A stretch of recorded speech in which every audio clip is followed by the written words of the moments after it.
Before we begin, thank you very much to Moxie for joining the Patreon campaign. Thank you very much for the support. It helps keep the channel going, keeps the daily content coming.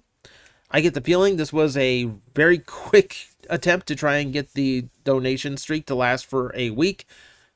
I appreciate the effort. We missed it by a day, but that's okay. It's less pressure on me. And it doesn't really matter if it's a streak or not. It helps tremendously. So thank you, everyone. So today we're going to be talking about Broadside, a character that is potentially cursed when it comes to the toy department. It's not a well-known character, unfortunately. While he is one of the original 6 Triple Changers, he's the one that really got the least amount of use in the original cartoon, and the use he got was inconsistent at best. You know why. We're going to discuss why.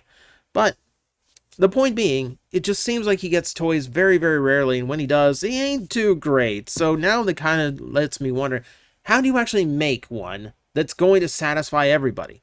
Well, TLDR, you can't. I'm going to just spoil the video for you right now. You can't. This design is literally impossible because of all the weird things that went into it. So let's just kind of go over it. I'm just going to give you a whole overview of Broadside in general, and then we're just going to try and figure out where to go from there. And that starts, of course, with his original G1 toy. So when we talk about bricks in the Transformers community, Transformers that are just straight up, just no articulation, no real interesting features, it's as close to a block as you can get, that is absolutely Broadside. Broadside is the original definition of brick, because all 3 of his vehicle modes kind of look like they were built out of refrigerator boxes. It's a very unfortunate design. However, it is one of the classic Triple Changers, so okay, whatever. Someone had to come up bad.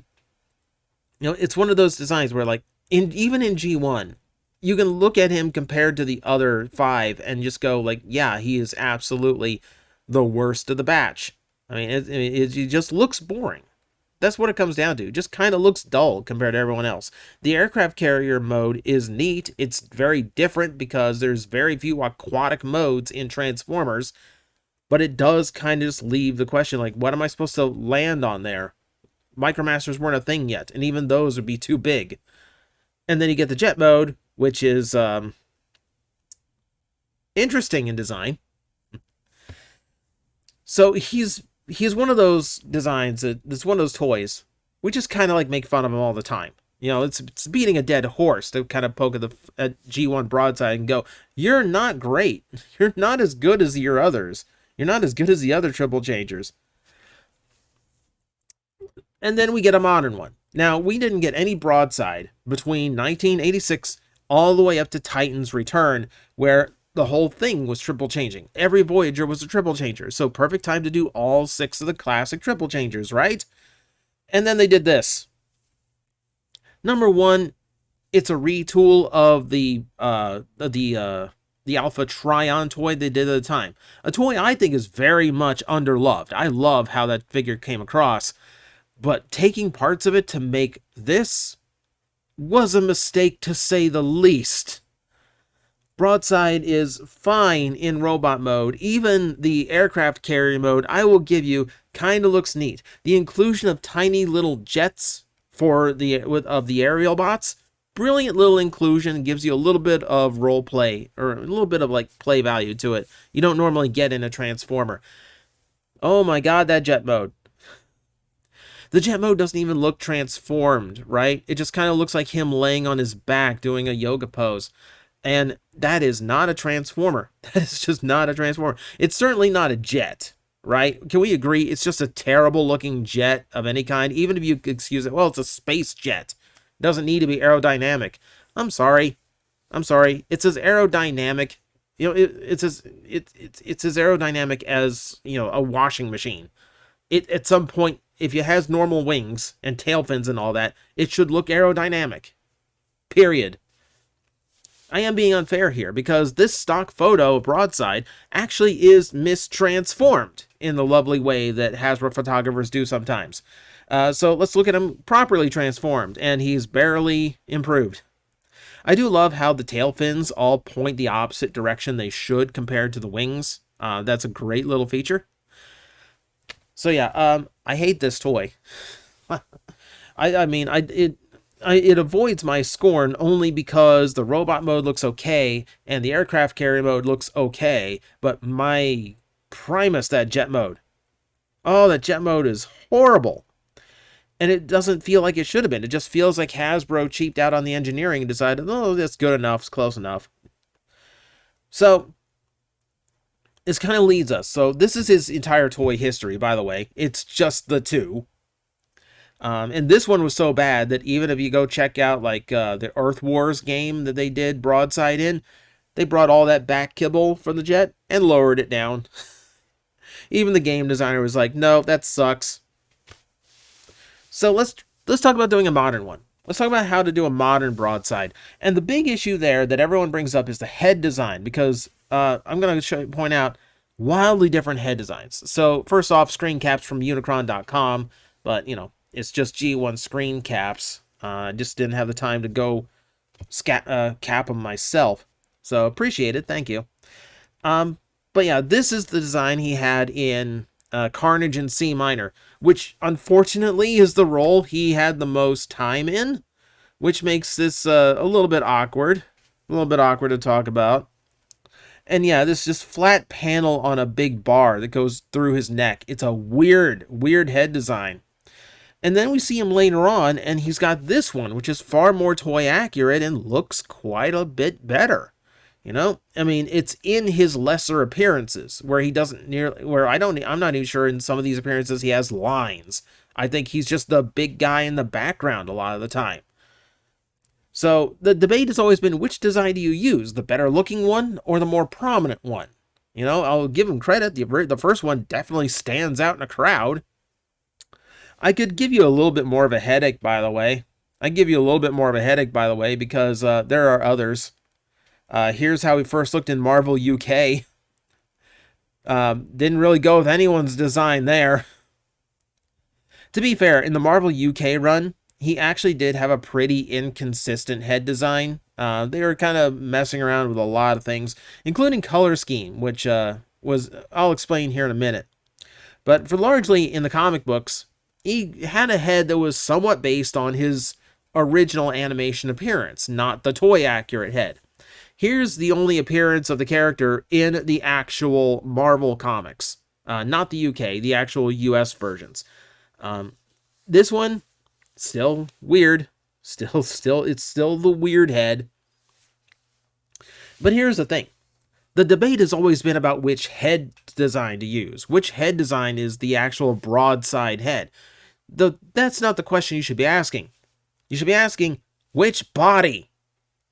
I think it gets overlooked a lot, the fact that he has two vastly different animation models between appearances.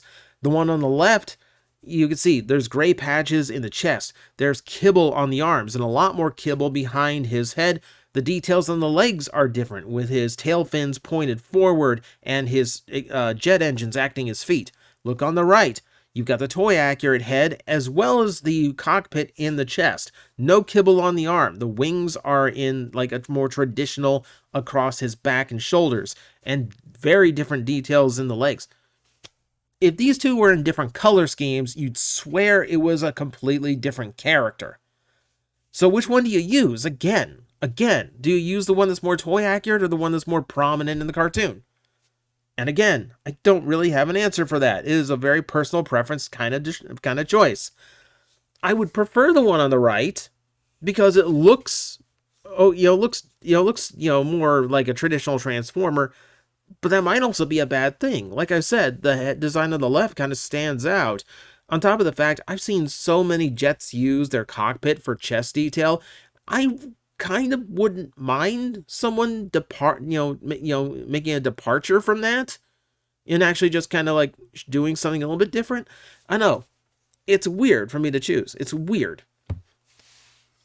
and then we'll go ahead and show you this because there's other things we have to keep in mind. Did you consider there is another color scheme? I want you to know right now there is another color scheme, which is why you see the discrepancies in the comic book. Originally, he was going to be blue and red primarily. You know, the dark grays and light grays were a lot more reduced. So this is, again, complicated. This is, again, complicated. And that's where the discrepancies come from. Because originally, when the animation gets to work, they have to get it out as fast as possible. So a lot of times, they just get the prototype toy to design the cartoon after. And the prototype of Broadside is vastly different from how his final toy would look. It's very rare when a Transformer toy goes through this much of a change before its release, and the fact that its prototype is so vastly different is really unusual. It's really unusual. It's not any better, but I wanted to get it out of the way just to explain why there's so many discrepancies. And speaking of discrepancies, we have another one, because we didn't even talk about the jet. So, of course, the G1 jet might be the worst-looking jet in Transformer history. You know, it looks like a Lego jet. It looks like an 80s Lego jet. It looks like a Lego jet you would get from one of those $10 Lego boxes that's at the checkout counter. Not even with the other Legos, just that little box that the kid's going to have built by the time you get home kind of jet. So this, yeah. But the weird thing about it is I feel like the jet being jank is kind of part of his character. I kind of feel like it wouldn't feel like Broadside unless his jet just kind of looked like a big box with wings. So maybe there's a point to keeping it. Maybe there is a reason to actually keep this, as much of a monstrosity as it is. Because that said, in the original cartoon, it's a far sleeker, much more normal looking jet. And you look at that and go, how do you get an aircraft carrier out of that? And maybe the answer is you don't. Maybe you have to make the jet mode jank. I mean, with most triple changers, it is kind of a tradition at this point. One mode is going to suffer so the other two can look really, really good. You know? So, in this sense, do you just sacrifice the jet mode altogether just to make it better? Or do you try? Do you actually try to make this jet mode? And this isn't even the biggest debate. The head design, body design, jet design. You know, and even if you look back at that model sheet that I showed you before, there's two different designs of the jet as well. So putting all of that aside, all of those discrepancies that you have to choose from, there is another one that is even bigger, literally, and that is scale. What scale do you actually make a new Broadside toy at? This one goes all over the place. This is the tidal wave debate all over again. So, in most of his depictions, this is about the size. So, yeah, where he's big enough to actually, like, tower over Galvatron. This would put him somewhere at the Commander class price point if you are actually to make a brand new toy today. And then the same episode showed him squashing Devastator in vehicle mode. This would make him larger than a Titan. So, we point out that yes, this is from Carnage in C minor. This is probably the most animation error riddled episode of the entire run of Transformers. It's an ACOM episode, and it's the one where ACOM cheaped out even for ACOM. Scale was not a priority to them. Here's Superion, Ultra Magnus, Perceptor, and Broadside, all exactly the same size. All looking like the exact same pose they just traced. I just noticed that too. It is literally the exact same pose in every detail. In every detail. They literally just took the same basic pose and traced it 3 more times. That's hilarious. That's amazing. Blaster, no. Wait. No. Ultra Magnus has a gun he's never held before because it's the exact same gun Perceptor's holding in this shot. I have stared at this episode so many times and I never notice how stupid this is. This episode gets dumber every time I look at it. So maybe we shouldn't be judging based on that. Let's look at other later appearances. Let's look at later appearances when they had the model and character down. So if we move on, here we see him with the Dinobots, and most importantly, here with Springer. So we know that that they've been releasing triple changers at the Voyager Plus scale. That is to say, leader class, but still kind of Voyager height with a bunch of other stuff thrown in. So this is about the right size, I'd say, for Springer compared to like Cup and Blur there. And of course, the Dinobots are huge, but it seems like Broadside would tower over even the Dinobots. So again, we're back to like Commander class when you look at it. And here he is in Headmasters, where he's the exact same size as the other triple changers.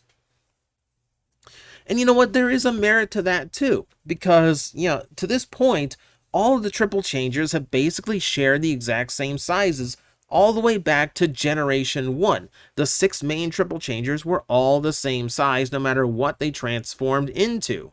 So you had a car that was, the same size as a space shuttle, which is the same size as an aircraft carrier. Does it make sense? No, of course not. It's just a silly toy line. But there is something to this too, because maybe looking at Broadside and his very limited animation appearances is wrong. Maybe it is the toy and how it compares to the rest of the toy line that is more iconic than that. So maybe the set shouldn't be broken up. Maybe it could be done as a Voyager Plus at the leader price point and try and keep that level of scale amongst all of the triple changers. Just so it's a matched, nice set. And there is actually fictional precedent for that. If we look at the Marvel UK comics again, he just kind of appears over there on the far right as a normal-sized Transformer. And he's not the only comic book to do that. The Dreamwave comic depicted him at the same size as well. That said, Dreamwave was also not consistent with their depiction of Broadside. He also appeared as a giant previous to this. And IDW was kind of the same way. Sometimes he looked pretty big compared to some of the other characters, and sometimes he towered over everybody. And here we start getting into an argument for maybe he should be Titan scale. I don't like that argument. I really do not. Now, there is something to it now because we do have Tidal Wave on the way, and he's like 33% aircraft carrier, so maybe that kind of makes sense. But at the same time, it's the name value. There's a lot more respect on the name of Tidal Wave, because for an entire generation of Transformer fans, if you had the Unicron trilogy growing up, there wasn't anything bigger or cooler than Tidal Wave. That was the giant Transformer of the day. Sometimes even like above Unicron is just like, that's just a super cool toy. Like that generation's Metroplex, Fortress Maximus, Scorponok, etc. It was Tidal Wave. That was the giant toy.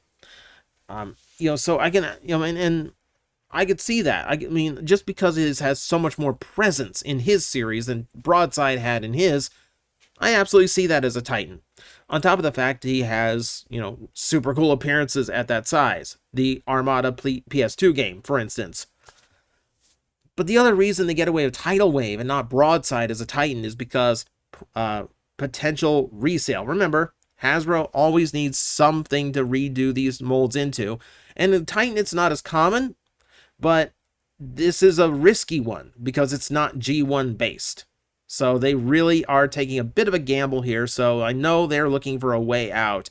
And with Tidal Wave, they have the options. They can do American Toy accurate. They can do Energon accurate. But Broadside is just Broadside. The only repaint potential the guy has is his unreleased red and blue color scheme. And we've seen with things like Buzzworthy, Buzzworthy Blue Streak, or Silver Streak rather, or with things like Mutant Tigatron. When they do those characters in their unreleased original color schemes, they don't generally do that well. So maybe the wrong approach. So you're really not going to get a Titan out of Broadside. More to the point, I can think of very, very few people who'd be willing to drop $200 on a Broadside. I think you're far more likely to get him into the Commander class because that seems to be his bread and butter. That said, Commander is not what it used to be. Like, to scale him the size of Jetfire seems like it would scale pretty well to everything that we've seen him do in the cartoons. The unfortunate thing is, as a triple changer, he would require a lot more engineering than Jetfire, who is admittedly just kind of a jet transformer. He's a good one, but he's still just kind of a jet. But Broadside has to also be the aircraft carrier. And all of those extra parts and all the extra assembly means it's going to be more expensive, which means to be in a commander class, he's going to have to shrink. And he's going to end up more the size scale of like Armada Optimus Prime or Magmatron, for instance. That'd still give him a good height above everybody else, though. And honestly, at that price point, I could actually see them doing some weird trick where if they kept his jet mode kind of boxy, I could actually see them using that to their advantage of like having like a reversible chest and head so that you can have either of the two different Broadside designs, both heads installed, both torsos available. You could get away with that. And that's probably the optimum approach because it would also give more play features, which would help sell the fact that a minor character is getting a $90 toy. Or yes, you could also make the leader class thing. And this might be the most economical one for Hasbro to attempt, because not only would that mean he would match with all of the other triple changers that are being released, but it also is the most friendly price point for releasing the repaints and retools. You wouldn't get one that did both torsos and heads. You would get one that was cartoon accurate, original cartoon accurate, and then you would get one that is toy accurate, later cartoon accurate, as retools, you know? That kind of thing. And then eventually, yeah, they might try and get away with the red and blue color scheme. So that is like the very much the business side of it getting in the way. Whereas like a Commander or a Titan, you're only going to get one use out of. At the leader price, you could get away with multiple releases and you could sell more of that particular mold. That's just the way they think. So there might be more money in just making him the Voyager Plus. So, the end result here is, yeah, I think your best bet, if you just want an all-in-one, a Broadside that does everything as good as possible, it's got to be the Commander class. Don't think Titan just because he's a big aircraft carrier. It's got to be a size that makes sense for the character and what people would be willing to spend on it. I know some of you would be willing to drop 200, but let's be honest, most aren't. Me? I think Commander is about the limit, and even that's kind of stretching it considering how minor the character is. But it might be the only way to do it. At the very least, it keeps in with what Hasbro's been doing since Siege. It would keep him roughly in scale with the rest of the line, even if he doesn't really match the other triple changers anymore. So, that's my take on Broadside. The more I looked into this, just the more I realized, man, there's just so many discrepancies. There are so many different directions they could take this. This is probably why Broadside never gets new toys. Because how do you do one that makes everyone happy? And the honest truth is, I don't think you do. I think no matter what, someone's going to be upset with what you're putting out. So just, if they make a new Broadside toy, just be glad Broadside made it to shelves again. Because between his lack of notoriety and all of this, it's a miracle any Broadside toy exists. So, there's my thoughts for the day. Thank you very much for watching. Leave your solution in the comments below. It's one of those things that is always open for debate, and I know a few people who are eager to debate it. So, thank you everyone for watching. I will see you next time.